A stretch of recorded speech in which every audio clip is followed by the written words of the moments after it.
بسم اللہ الرحمن الرحیم۔ شروع اللہ کے نام سے جو نہایت رحم والا اور بڑا مہربان ہے۔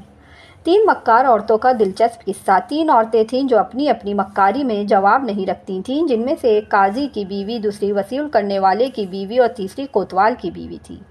خدا کا کرنا کیا ہوا کہ ایک دن یہ تینوں نہانے کے لیے حمام میں گئیں۔ وہاں ایک بڑا قیمتی اور خوبصورت انگوٹھی ملی۔ پہلی بولی یہ میں لوں گی، دوسری بولی یہ میں رکھوں گی، تیسری بولی نہیں میں یہ لوں گی۔ فیصلہ ہوا کہ حمام والے کی ماں کے پاس چلو، وہ بڑھیا آفت کی پڑیا ہے، یہ انگوٹھی وہ جس کو دے دے یہ اس کی ہو جائے گی۔ خیر یہ سب مل کے اس کے پاس چلی گئیں۔ بڑھیا نے کہا کہ یہ انگوٹھی میں اپنے پاس رکھ لیتی ہوں، تم لوگ اپنے اپنے گھر جا کر اپنے اپنے شوہروں پر اپنی مکاری کا جال ڈالو، اور جو نتیجہ نکلے وہ مجھ سے آ کر کہہ دو۔ جس کی مکاری مجھے اچھی لگی یہ انگوٹھی اس کی ہو گئی۔ جب یہ تینوں راضی ہو گئیں تو قاضی کی بیوی نے کہا کہ پہلا موقع مجھے دو۔ انہوں نے کہا اچھا یوں ہی صحیح۔ قاضی کے گھر کے قریب اس کی بیوی کا رشتے کا ایک بھائی رہتا تھا۔ قاضی کی بیوی نے اسے بلایا اور کہا بھائی میرا ایک کام کر دو۔ اس نے کہا کیا کام؟ قاضی کی بیوی نے سارا واقعہ بیان کر دیا اور کہنے لگی اپنے گھر سے میرے گھر کے قریب ایک سرنگ کھدوا دو، جو پیسے ہوں گے وہ میں دوں گی۔ اس کے بعد قاضی سے جا کر کہہ دو کہ میرے یہاں کر میری شادی میری منگیتر سے کروا دو، اس کے بعد جو وہ ہوگا وہ میں بھگت لوں گی۔ سرنگ کھود دی گئی۔ بھائی صاحب اپنے بہنوئی کے پاس پہنچے اور بولے بھائی جان میرے یہاں چل کر میرا نکاح پڑھا دیجئے۔ قاضی صاحب نے کہا اچھا ہوا تم نے شادی کرنے کا فیصلہ کر لیا، میں تو سمجھا تھا تم ساری عمر کنوارے ہی رہو گے، چلو ابھی چلتا ہوں اور تمہاری نکاح پڑھا دیتا ہوں۔ یہ کہہ کر قاضی جی اپنے سالے کے گھر چل پڑے، اور یہاں ان کی بیوی نے ایسا کیا کہ ایک بھاری جوڑا پہن کر سرنگ میں سے اپنے بھائی کے گھر پہنچی۔ اتنے میں وہ دونوں بھی آ گئے۔ قاضی نے اسے دیکھا تو ہکا بکا رہ گئے، یا اللہ یہ تو میری بیوی ہے، اس کا نکاح پڑھاؤں یا نہیں؟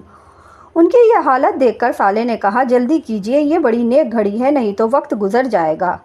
قاضی جی پریشان تھے کہ واقعی یہ میری بیوی ہے یا اس کی ہم شکل کوئی عورت۔ پھر خیال آیا کہ چل کر دیکھ لوں کہ میری بیگم صاحبہ گھر پر ہیں یا نہیں۔ کہنے لگے بھائی میں نکاح تو پڑھا دیتا پر خطبہ نکاح گھر پر بھول آیا ہوں، ٹھہرو ابھی میں لاتا ہوں۔ یہ کہہ کر اپنے گھر آ گئے۔ بیوی پہلے سے گھر پہنچ چکی تھیں اور پلنگ پر اس طرح پڑی تھیں گویا سو رہی ہیں۔ انہوں نے دروازہ کھولا تو بیوی نے کہا میں نے کہا تھا نا نرگس کسی کو اندر نہ آنے دینا، میں سو رہی ہوں، دیکھو تو کیا سرکار آئے ہیں۔ قاضی جی نے کہا بیگم کیسی طبیعت ہے؟ آپ نے کہا جی اچھی ہوں، رات کو کچھ بے چین ہو گئی تھی اس لیے ذرا لیٹ گئی۔ اپنا اطمینان کرنے کے بعد قاضی جی سالے کے گھر آئے۔ انہوں نے وہاں دیکھا تو دلہن وہاں موجود ہے۔ انہوں نے غور سے دیکھا اور سوچ میں پڑ گئے۔ یہ دیکھ کر عورت نے کہا گھور کیوں رہے ہیں؟ نکاح پڑھانا ہے تو پڑھائیے ورنہ کوئی اور قاضی آ جائے گا۔ یہ سن کر ان کا شک اور بڑھ گیا، مگر کیا کرتے، ادھر اپنے سالے کا خیال تھا اور دوسری طرف فرض کی ادائیگی تھی۔ آخر انہوں نے خطبہ نکاح پڑھانا شروع کر دیا، پر جب یہ پوچھنے کی نوبت آئی کہ دلہا دلہن کو یہ نکاح قبول ہے تو ان کی نگاہ دلہن کے مسے پر پڑی۔ اب تو ان کو یقین ہو گیا کہ ہو نہ ہو یہ میری بیوی ہے، پر یہاں سے جاتے تو کیا بہانہ کرتے۔ آخر ایک بات سمجھ میں آ گئی، کہنے لگے میرا وضو ٹوٹ گیا ہے، وضو کر کے ابھی آتا ہوں۔ سالے نے کہا یہیں وضو کر لیجئے، پر قاضی جی کہاں سننے والے تھے۔ بھاگے بھاگے گھر پہنچے، وہاں دیکھتے ہیں کہ بیوی پلنگ پر لیٹی کتاب پڑھ رہی ہیں۔ یہ دیکھ کر بولے یا اللہ کیا میں دیوانہ ہو گیا ہوں، یہ عورت میری بیوی ہے یا وہ عورت میری بیوی ہے؟ بیوی نے ان کو یوں باتیں کرتے سنا تو کہا میاں یہ آج آپ کو کیا ہو گیا ہے؟ گھر میں آتے ہیں اور چلے جاتے ہیں، کہیں دیوانے تو نہیں ہو گئے؟ انہوں نے کہا مجھے آج ایسا شبہ ہو رہا ہے کہ تمام عمر میں ایسا شبہ نہیں ہوا، اور شبہ بھی ایسا ہوا ہے کہ کس پر؟ تم جیسی نیک بخت بیوی پر۔ اتنے میں میز پر رکھے سیب پر نظر پڑی۔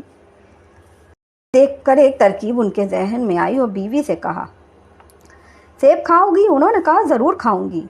انہوں نے میز پر سے سیب کو اٹھایا، چاقو سے 2 ٹکڑے کیے، ایک بیوی کو دیا، دوسرا پاس رکھ لیا اور بھاگتے ہوئے سالے کے گھر گئے۔ وہاں پہنچ کر کیا دیکھتے ہیں کہ عورت آدھا سیب ہاتھ میں لیے بیٹھی ہے۔ یہ دیکھ کر انہوں نے آدھا سیب دلہن کے ہاتھ سے لے لیا اور اپنے ٹکڑے سے ملایا تو دونوں ٹکڑے مل گئے۔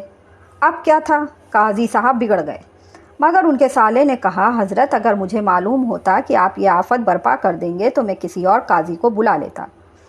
آپ خدا کے لیے تشریف لے جائیے، اللہ ہماری مشکل کسی طرح آسان کر ہی دے گا۔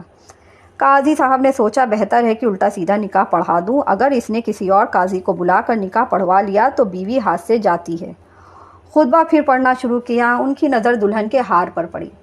اب کیا تھا، وہ بولے، ارے یہ تو میرا ہار ہے۔ دلہن نے کہا، واہ قاضی واہ، تمہاری آنکھوں میں تو لگتا ہے کہ پانی اتر آیا ہے، جو ہر چیز کو تم یوں گھور گھور کے دیکھ رہے ہو۔ نکاح پڑھانا ہے تو پڑھاؤ، ورنہ یہاں سے چلتے بنو۔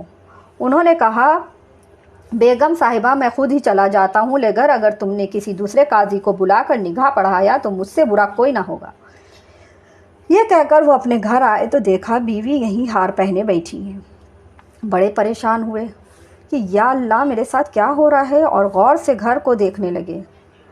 بیوی نے کہا، آخر یہ کیا تمہاری آنکھوں میں شاید پانی اتر آیا ہے، جو تم ہر چیز کو گھور گھور کے دیکھ رہے ہو۔ یہ سن کر قاضی صاحب کو ہوش آ گیا کہ یہ وہی الفاظ تھے جو دلہن نے ادا کیے تھے۔ قاضی نے کہا، استغفر اللہ، میں کچھ دیوانہ ہو گیا ہوں۔ بیوی نے کہا، ہاں، تمہاری دونوں آنکھیں خراب ہو گئی ہیں یا تمہارا معدہ خراب ہو گیا ہے۔ قاضی نے کہا، تم سچ کہہ رہی ہو، کل میں دعوت سے زیادہ کھایا آیا تھا۔ بیوی نے کہا، تم اپنے معدے کا علاج کرو، ورنہ میرا جینا مشکل ہو جائے گا۔ میاں نے کہا، ہاں میں ابھی حکیم کے پاس جاتا ہوں۔ یہ کہہ کر وہ پھر اپنے سالے کے گھر آئے۔ انہیں دیکھ کر سالے نے کہا، تم تو کہہ کر گئے تھے کہ میں اب نہیں آؤں گا، اب کیوں آئے ہو؟ انہوں نے جواب دیا، بھلا تمہارا نکاح پڑھانے کا حق میرے سے زیادہ اور کس کا ہو سکتا ہے، اس لیے آ گیا۔ دلہن نے کہا، قاضی صاحب تم ضرور دیوانے ہو گئے ہو، یا تمہاری آنکھیں خراب ہو گئی ہیں یا معدہ۔ تم فوراً اپنے معدے کا علاج کرا لو، ورنہ تمہاری بیوی کا جینا مشکل ہو جائے گا، کیونکہ معدے کا اثر دماغ پر ہوتا ہے۔ یہ سننا تھا کہ قاضی آپے سے باہر ہو گئے اور دلہن کو ایک تھپڑ مار دیا اور لاہور والا پڑتے گھر سے میں آ گئے۔ یہاں اگر دیکھتے ہیں کہ بیوی اپنا غرارہ سی رہی ہیں۔ سمجھ گئے کہ ہو نہ ہو ان کی بیوی بھوتنی ہے، جو جہاں بھی رہتی ہے اور وہاں بھی پہنچ جاتی ہے۔ اس خیال سے ایسا دھچکا لگا کہ سچ میں دیوانے ہو گئے اور پاگل خانے پہنچا دیے گئے۔ جب بیوی نے دیکھا کہ اس کی مکاری انتہا کو پہنچ گئی تو حمام والے کی ماں کے پاس پہنچ گئی، سارا قصہ اول سے آخر بیان کر دیا۔ بڑھیا نے کہا، شاباش بیٹا، خوب کام کیا، اور موصول والے کی بیوی سے کہا کہ لو اب تمہاری باری۔ موصول والے کی بیوی نے اپنے گھر آ کر اپنی انا میں دودھ پلانے والی عورت کے سامنے سارا قصہ بیان کر دیا۔ دیکھو انا، تو میری مدد کر، باقی میں سنبھال لوں گی۔ یہ سامنے جو سوداگر بیٹھتا ہے، میں جب جب باہر نکلتی ہوں مجھے بہت بری طرح سے گھورتا ہے۔ تو اس سے کہہ دے کہ بیوی نے آ کر کہا ہے کہ آج رات عورتیں والے کپڑے پہن کر آ جاؤ، لیکن میرے لیے کچھ نہ کچھ تحفہ ضرور لانا۔ رات مزے سے گزر جائے گی۔ سرکار یعنی میرے شوہر باہر جا رہے ہیں، کوئی خطرہ نہیں۔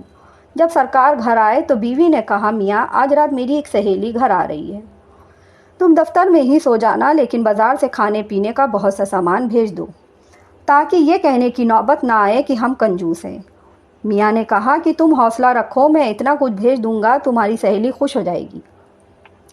رات کو 9-10 بجے تک کھانے کا سامان آ گیا اور 10 بجے تک سوداگر بھی آن پہنچ گئے۔ موصول والے کی بیوی نے ان کی بہت خاطرداری کی، نقاب اتار کر ایک طرف رکھ دیا اور اس کو بیٹھایا اور کہا، میں ابھی آتی ہوں۔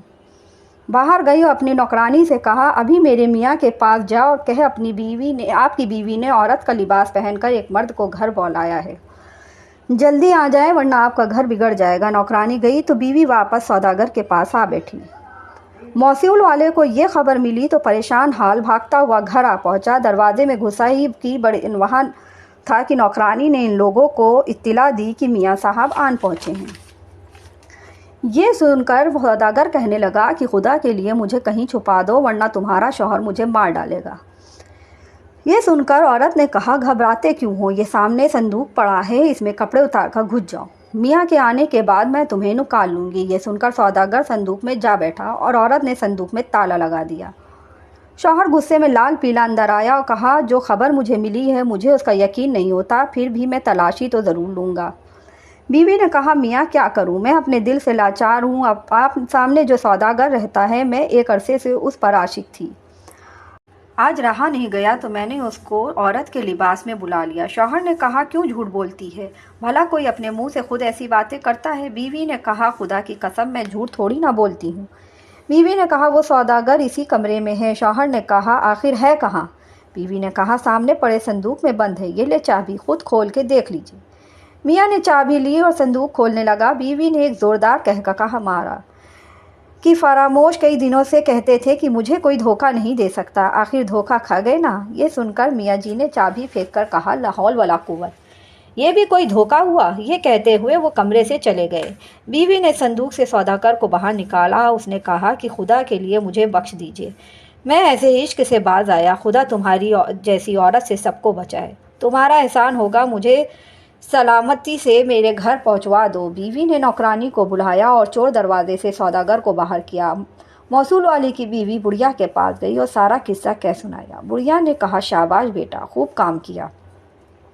اب کوتوال کی بیوی کی باری تھی۔ کوتوال کی بیوی نے اپنے گھر آ کر نوکرانی کو بلایا اور کہا یہ 100 دینار اور کپڑے کا جوڑا لے، شہر کے باہر جو قلندروں کی محفل ہے جا اور دیکھ کس کی قلندر کی شکل میرے میاں سے ملتی ہے۔ اس قلندر سے کہے آج جیل خانے سے ایک چور بھاگ گیا ہے اور صاحب اس کی تلاش میں ہیں، اس کی شکل تم سے بہت ملتی ہے، بہتر یہی ہے کہ تم یہاں سے بھاگ جاؤ، مجھے تم پر بہت ترس آتا ہے، میں دینار اور کپڑے لائی ہوں، اپنے پرانے کپڑے مجھے دے دو اور شہر سے نکل جاؤ۔ نوکرانی نے کہا یہ کون سا بڑا کام ہے، میں ابھی جاتی ہوں۔ وہ ایک قلندروں کی محفل میں پہنچی، وہاں ایک قلندر کی شکل ہو بہو کوتوال سے ملتی تھی۔ اس کے پاس بلایا اور کہا جو کچھ اسے بیوی نے بتایا تھا اسے بڑھا چڑھا کر بتا دیا۔ قلندر گھبرا گیا، نئے کپڑے پہنے، پرانے نوکرانی کو دیے، دینار لیے اور فرار ہو گیا۔ نوکرانی نے گھر آ کر کپڑے بیوی کو دے دیے۔ جب میاں گھر آیا تو بیوی نے کہا میاں آج تو میرا حلوہ پکانے کو بہت دل کر رہا ہے۔ میاں نے کہا پکاؤ۔ یہ کہہ کر میاں تخت پر بیٹھ گئے اور بیوی نے حلوہ پکانے کا سارا سامان اکٹھا کر لیا اور حلوہ پکانا شروع کیا۔ جب ذرا پکنے کے قریب آیا تو تھوڑا سا حلوہ نکال کر میاں کو دیا اور کہا یہ بتاؤ کیسا ہے، مگر چپکے سے اس میں ہلکی سی افیم بھی ڈال دی۔ میاں نے کہا ہے تو اچھا مگر کڑوا بہت ہے۔ تھوڑی دیر نہ گزری تھی کہ میاں جی کو نیند آ گئی اور وہیں لیٹ کر سو گئے۔ بیوی نے سنبل کو کہا جا اپنے میاں کو بلا کر لا۔ سنبل اپنے میاں کو بلا لائی تو بیوی نے کہا میاں کے کپڑے اتار کر اسے قلندر کے کپڑے پہنا دو اور ان کی داڑھی مونچھیں اور سر کے بال کاٹ دیں۔ پہلے تو اس نے انکار کیا مگر جب یہ کہا گیا کہ یہ مذاق ہو رہا ہے تو مان گیا۔ ان کی شکل بالکل قلندروں جیسی بنا دی۔ بیوی نے حکم سے اس کو قلندروں میں لیٹا آیا۔ صبح جب کوتوال کا نشہ اترا تو آواز دی اور کہا بیوی ذرا پانی لانا۔ کوتوال کو مکمل ہوش آیا تو دیکھا ایک ٹوٹے ہوئے کھنڈر میں تشویر فرما ہے۔ وہاں سے اٹھے، منہ دھویا اور گھر کی راہ لی۔ دروازہ کھٹکھٹایا۔ سنبل نے کہا کون ہے؟ کوتوال نے کہا میں اس گھر کا مالک ہوں۔ سنبل نے کہا جا اپنے مرض کی دوا کر۔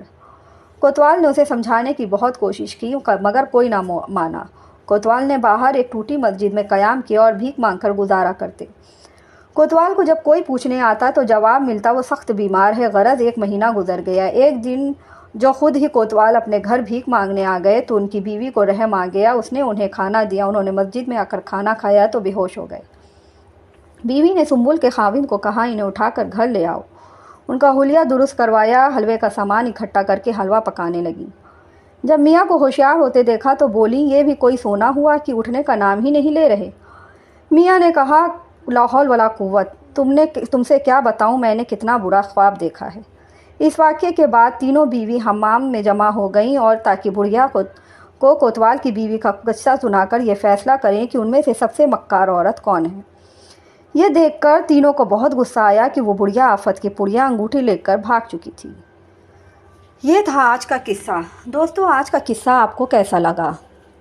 امید کرتی ہوں کہ آپ اپنی رائے کمنٹس باکس کے ذریعے ضرور شیئر کریں گے۔ ویڈیو اچھی لگے تو ویڈیو کو لائک اور چینل کو سبسکرائب ضرور کریے گا اور اپنی اس نئی دوست کی حوصلہ افزائی ضرور کریے گا۔ انشاءاللہ اگلی پوسٹ کے ساتھ جلد ہی